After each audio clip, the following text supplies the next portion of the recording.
코로나19로 이렇게 영상 강의를 약 2주에 걸쳐 진행합니다. 반갑습니다. 김대욱 교수입니다. 여러분들 건강하게 잘 지내고 있죠?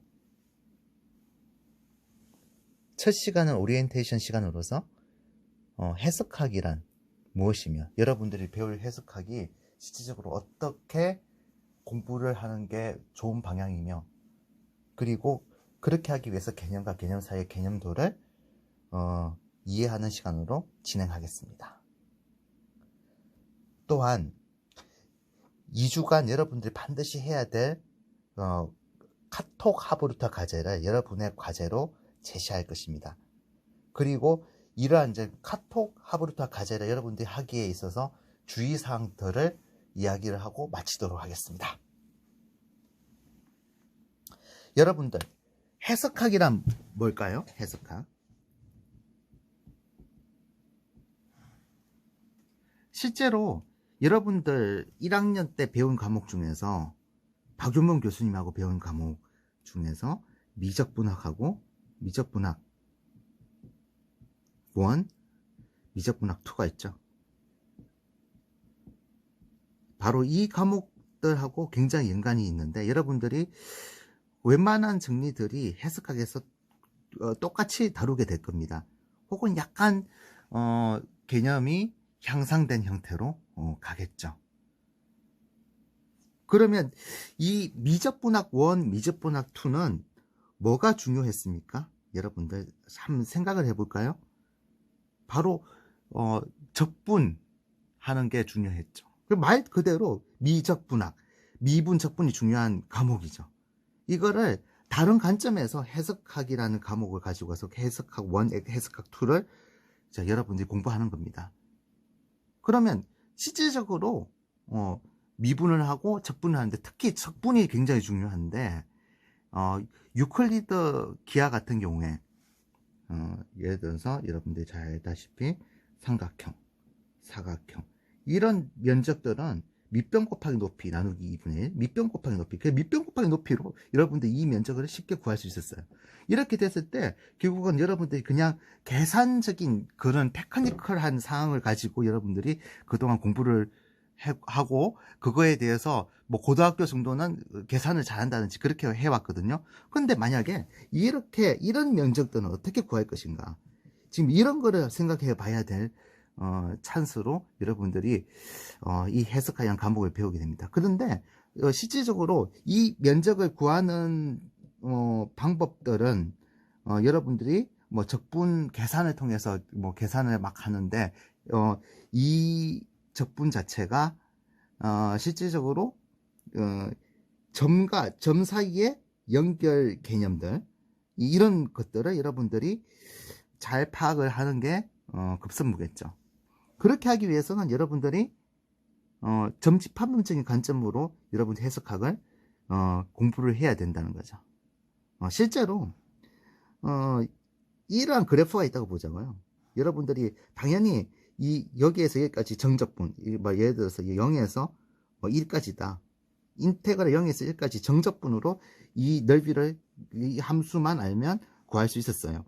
그런데 이 면적을 그렇게 구하는 거는 실질적으로 어떤 개념으로 여러분들이 분석을 할 수 있을까 잘 판단을 해본다면 실질적으로 유클리드 기하학 정도의 개념으로 파악을 한다면 밑변 곱하기 높이로 뭔가 나타낼 수 있어야 되는데, 자 그러면 이거를 적당히 잘게 쪼갠다는 거죠. 잘게 쪼개면 균등하게 쪼갠다든지 뭐 균등하지 않게 쪼개더라 해도 여러분들 잘게 쪼개서 여기를 밑변으로 나타내주고, 그리고 높이를 이제 만들 때 이게 좀 모자라게 이렇게 잡을 수도 있고 좀 크게 잡을 수도 있잖아요. 근데 크게 잡은 거하고 모자라게 잡은 걸 갖다가 여러분들이 이 점과 이 점 사이의 관계를 어떻게 생각할 것인가, 이런 게 이제 급선무겠죠. 이게 이거보다 작다, 이게 이거보다 크다, 이게 지금 함수에서 함수값 중에서 이 점을 집어넣었을 때 가장 큰 값이다, 작은 값이다, 이런 것들의 등등의 이야기를 하고, 그렇게 했을 때 좀 넘쳐서 나오는 부분, 작게 좀 모자라게 나오는 부분, 이 두 개들을 이 잘게 쪼갠 것을 아주 수없이 많게 잘게 쪼갠다면 결국은 거의 이 면적, 밑면적 같아지게 되겠죠.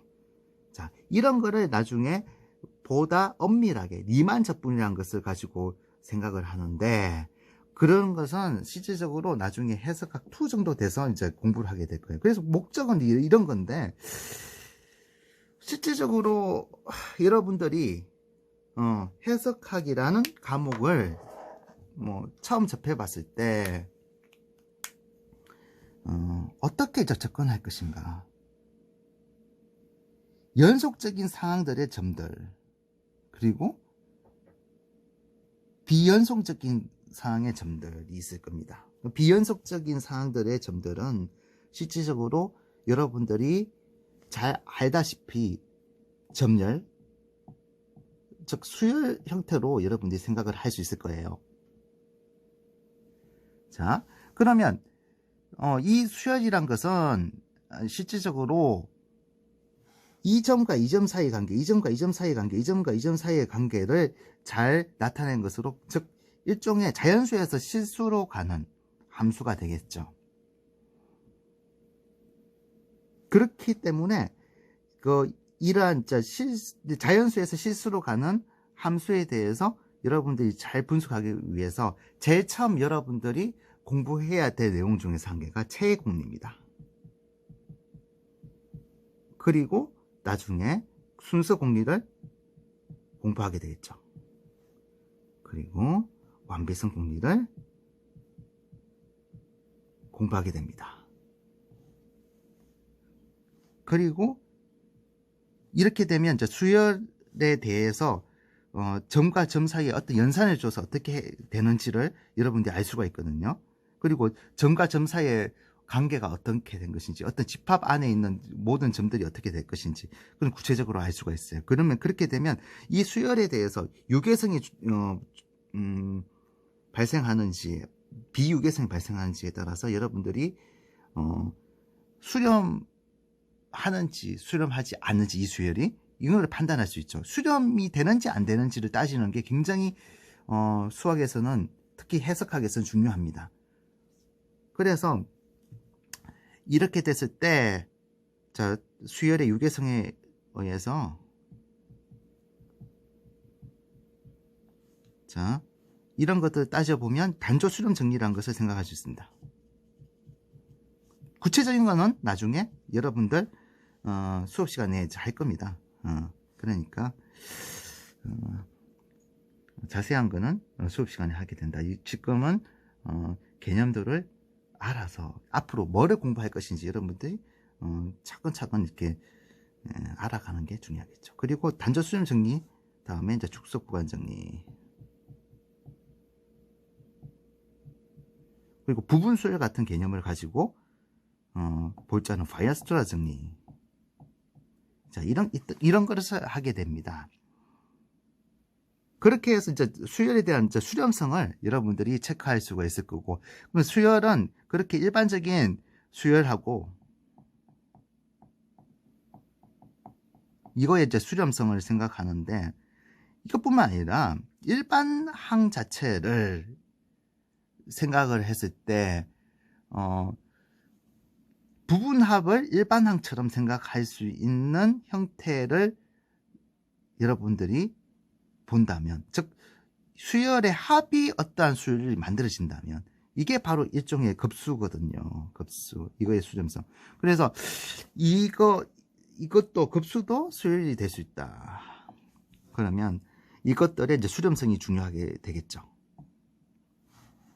자, 그리고 나서 실질적으로 이렇게 점과 점 사이의 관계가 연속이 보장이 되지 않는, 연속이 아닌 디스크리트한 상황뿐만 아니라 연속적인 컨티뉴어스한 상황도 발생하겠죠. 그러한 정의역을 어떤 A라는 집합이라고 했을 때 실수에, 이 실수나 실수의 부분 집합에서 실수로 가는 함수를 생각할 수 있어요. 그러면 이 함수의 극한을 여러분들이 보다 엄밀한 관점으로 공부할 것이며, 자, 이걸로 끝나는 게 아니라 실질적으로 이 A라는 집합이 연속적인 집합이라면 연속적인 점들로 돼 있다면 그 연속적인 점들이 어떤 규칙성을 가지게 만들어서 수열화도 가능하죠. 수열화. 수열화를 통해서 여러분들이 함수의 극한을 생각할 수 있어요. 그러면 함수의 극한을 생각한다면 함수값과 함수의 극한을 생각한다면 결국 그거에 관계에 의해서 함수의 연속도 생각할 수 있습니다. 그리고 여러분들이 딱 이 연속이라면 일반적 연속 정도만 생각하는데 적어도 이 과목을 공부하게 된다면 평등 연속이라는 개념도 공부하게 되겠죠. 그리고 평등 연속 개념에다가 립시츠 컨디션, 뭐 립시츠 컨디션을 가지고 여러분들이, 즉 립시츠 컨디션이란 것은 평균 비례율의 값이 6이다는 말이거든요. 그러면 그 유계성을 가지고 결국은 평균 비례율의 극한을 생각했을 때 더 강력한 조건이 미분이 생겨나고, 미분을 가지고 여러분들이 여러 가지 유계성이라든지 이런 거를 사용해서 적분으로 나가는 그런 이제 과정들을 여러분들이 생각하게 되겠죠. 그래서 미분하고 적분의 관계는 원시 함수의 미분을 하게 되면 여러분들이 적분과 관계성을 미분으로 표현할 수 있겠죠. 그래서 뭐 이제 부정적분이 생기고, 부정적분을 가지고 이제 여러분들이 정적분에 관련된 내용까지 이제 확장이 된다는 것을 여러분들이 잘 이해하면 되는데, 이런 이제 과정을 거치는데, 일단은 여러분들이 처음에 이렇게 해석학을 접할 때는 이런 이제 점과 점 사이의 관계, 이 점이 크냐 작으냐, 그러니까 그 순서가 이것부터 먼저냐, 뭐 그런 거를 갖다가 이제 따지는 이런 것들부터 이제 시작하게 될 겁니다. 그래서 차근차근 이렇게 잘 따라온다면 결국은 점과 점 사이의 관계도 이야기되고, 그리고 이런 걸 좀 구체적으로 알기 위해서 위상적인 방법, 즉 오픈셋, 그러니까 개집합, 그러니까 크로스드 셋, 폐집합, 그리고 경계, 이런 것들을 공부하게 됩니다. 그렇게 되면 결국은 뭐 컴팩트라는 개념도 공부하게 되고, 그래서 조금 더 세련되게 여러분들이 이 점으로 이루어진 구간 안에 있는 점들로 이루어진 이런 집합들을 잘 분석할 수 있습니다. 자, 그래서 이렇게 첫 시간에는 여러분들한테 이 정도로 해서 전반적인 이야기를 했었고, 그러면 이제 이런 내용들을 공부를 하는 게 단가?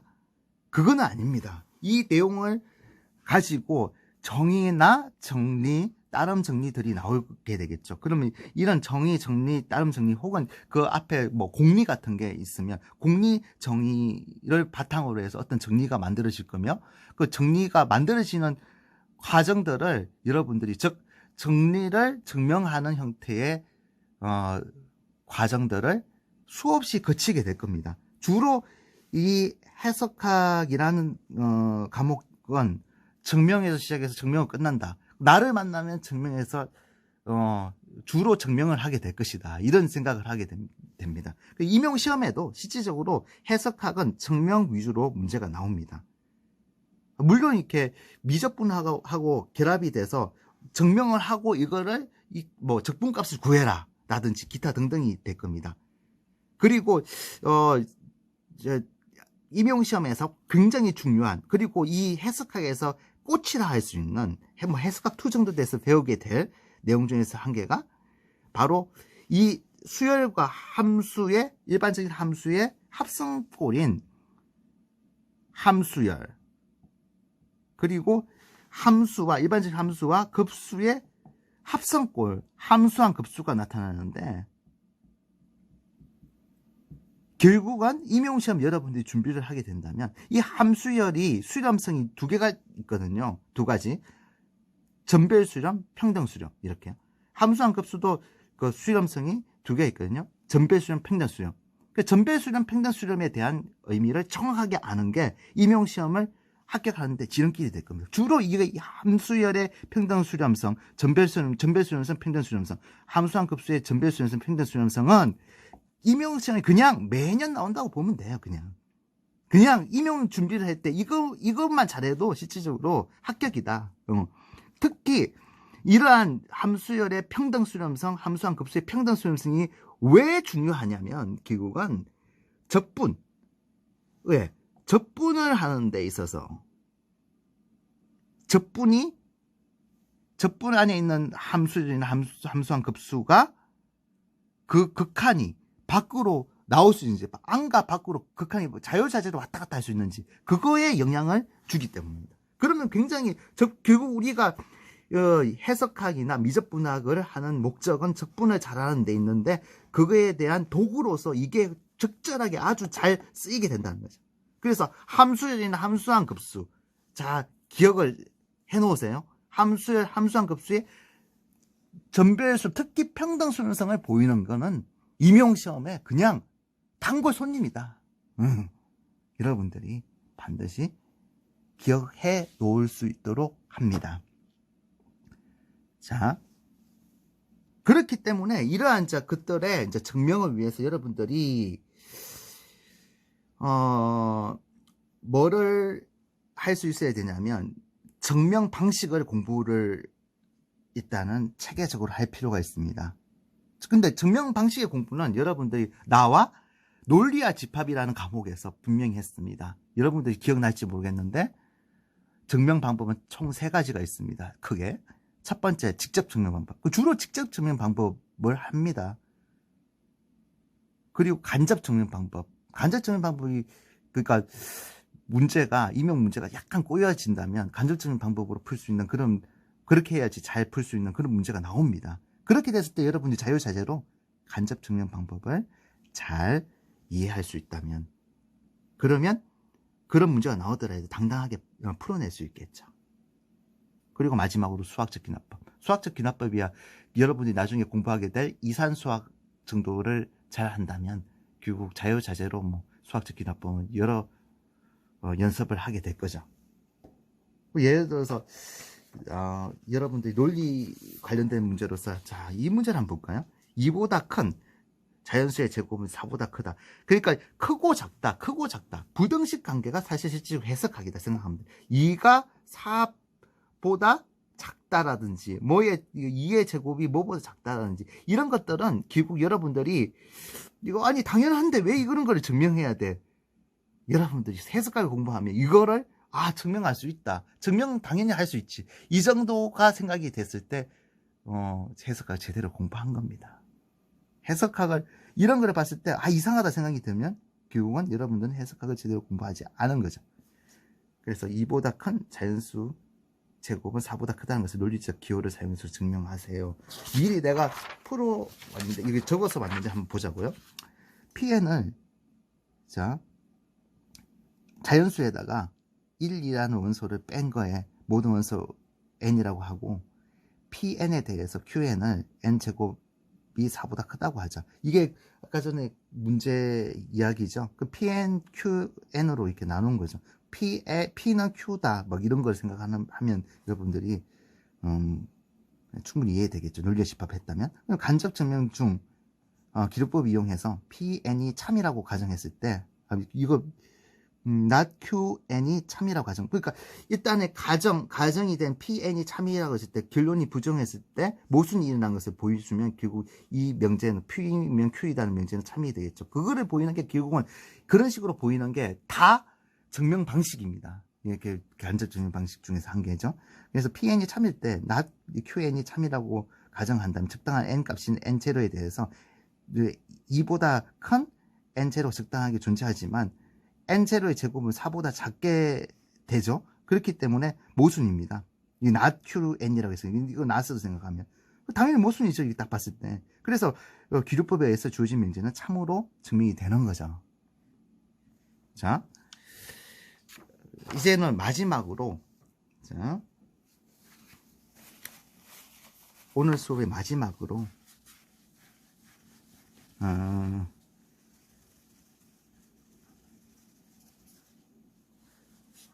카톡 하부루타 과제를 하게 좀 이야기를 할 건데, 카톡 하부루타 과제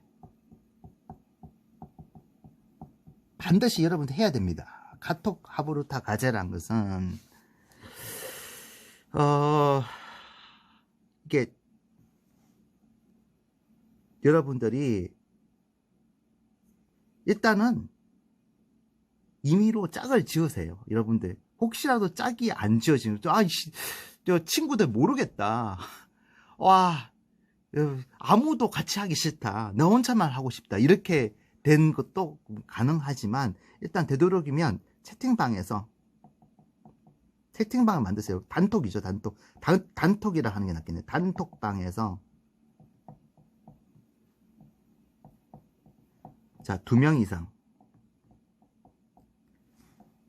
한 주 주어진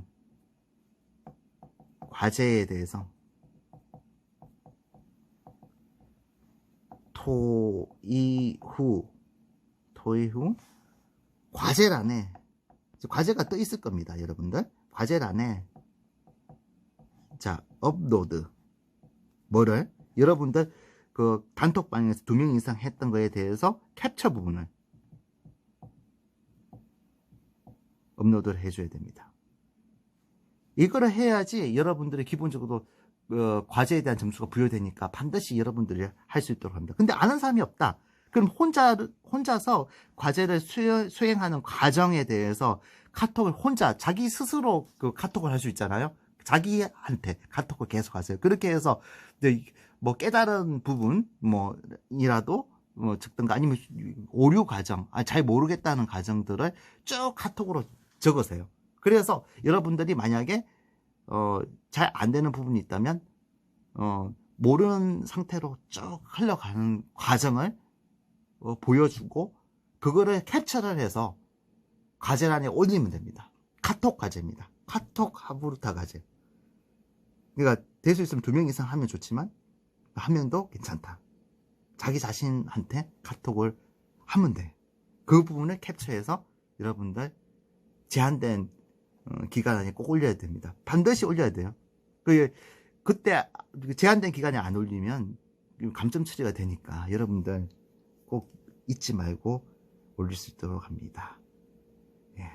첫 번째 강의는 여기서 마치도록 하고, 2번째 강의 시간에 보도록 합시다. 다음 주에 보면 되겠네요. 여러분들 잘 지내고 열심히 공부할 수 있도록 합니다. 수고 많았어요.